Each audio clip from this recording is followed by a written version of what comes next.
গোসল করতে হবে। হ্যালো গাইস, আসসালামু আলাইকুম। এক দুর্ঘটনার হাত থেকে রক্ষা পাইলাম। অল্পের জন্য আগুন লাগিয়ে গেছিল, অবস্থা এরকম, এত পরিমাণ ধোঁয়া ছিল। আগে হলো ঠিক করলাম, কারণ মোটর বন্ধ করলাম, তারপরে হলো লাইভে আসলাম। এই দেখেন কি অবস্থা, এখানে মোটরের অবস্থা কি দেখেন, তার সব বের হয়ে আছে। কম্প্রেসারে হলো বেশ পুরাতন হয়ে গেছে, পানিও উঠতে চায় না। তো আজকে হলো এখন মোটর ছাড়ছি, এটা ছাড়ার পরে দেখি যে ঠক ঠক শব্দ হচ্ছে। তো এটা শুনে আমি আসলাম, এখানে আসার পরে দেখি প্রচণ্ড ধোঁয়া ছিল। তো এখন পরে সাথে সাথে আমি এসে হলো মোটরটা বন্ধ করলাম, সুইচ অফ করলাম। অফ করার পরে তেলটা চেক করলাম তেলের ট্যাঙ্কিতে।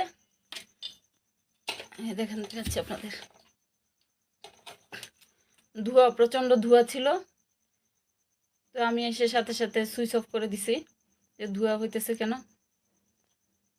আমি আপনাদের এটা তেলের ট্যাঙ্কি, এটা বের করে দেখাচ্ছি। এই যে দেখেন, এটা হলো তেলের ট্যাঙ্কি। তেলের ট্যাঙ্কি, এই যে দেখেন তেল আছে, তেল আছে, তেল টপ টপ টপ করে পড়তেছে। কিন্তু তারপরেও কেন হঠাৎ আগুন জ্বলে উঠলো, মানে ধোঁয়া হয়েছে, নিশ্চয়ই কোনো দিক দিয়ে পুড়ে গেছে। না পুড়লে তো আর এইরকম ধোঁয়া হয় না, খুব ধোঁয়া ছিল। আমি সে সাথে সাথে এটা বন্ধ করলাম, সুইচ অফ করার পরে তারপরে হলো দেখার চেষ্টা করলাম যে কোন জায়গায়। আগে তো ভিডিও করলে হবে না, তো আগে নিজেদের জীবন রক্ষা করার চেষ্টা করলাম।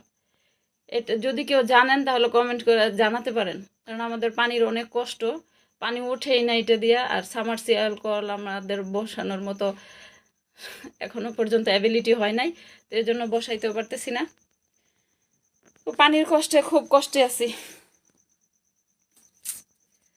তো ঠিক আছে, আমি লাইভটা এখন কেটে দিব। ভালো থাকবেন সবাই। আল্লাহ বাঁচাইছে বলতে গেলে, সবই হচ্ছে মানুষের দোয়া। তা না হলে এতক্ষণে ঘর টর সব পুইরে অবস্থা খারাপ হয়ে যেত, যে আগুন যে ধোঁয়া ছিল দেখলাম।